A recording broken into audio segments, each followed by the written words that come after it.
অত্যাধুনিক মারণাস্ত্রের মহড়া চালিয়ে একে অপরকে যুদ্ধ সক্ষমতার জানান দিচ্ছে ভারত পাকিস্তান।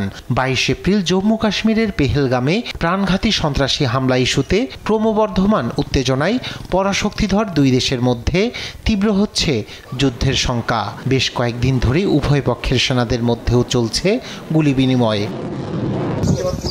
এ অবস্থায় বড় ধরনের সংঘাতের আশঙ্কায় ভারত পাকিস্তান সীমান্ত এলাকার বাসিন্দাদের মাঝে বাড়ছে অস্থিরতা। বাড়ি থেকে মাত্র 300 গজ দূরে ভারত পাকিস্তান সীমান্ত উত্তেজনার বাস্তব চিত্রের কথা তুলে ধরেছেন রাজস্থানের ভারত পাকিস্তান সীমান্তবর্তী গ্রামের বাসিন্দারা।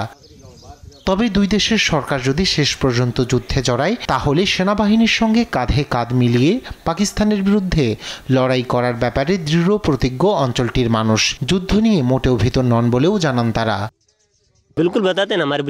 যদি যুদ্ধ হয় তাহলে আমরা ভারতীয় সেনাবাহিনীর সাথে কাঁধে কাঁধ মিলিয়ে হাঁটব এবং তাদের পথ দেখাবো।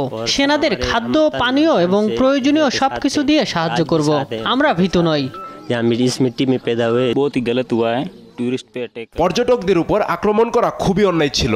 ভারতের জন্য পাকিস্তানের বিরুদ্ধে কঠোর প্রতিশোধ নেবে। যদি এখানে সহিংসতা ছড়িয়ে পড়ে তাহলে ভারতীয় সেনাবাহিনীর সঙ্গে দৃঢ়ভাবে লড়াই করব আমরা।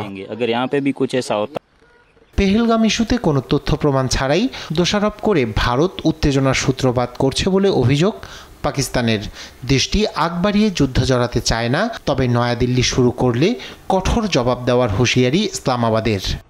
রায়হান কবির শুভ্র, নিউজ ডেস্ক, দেশ টিভি।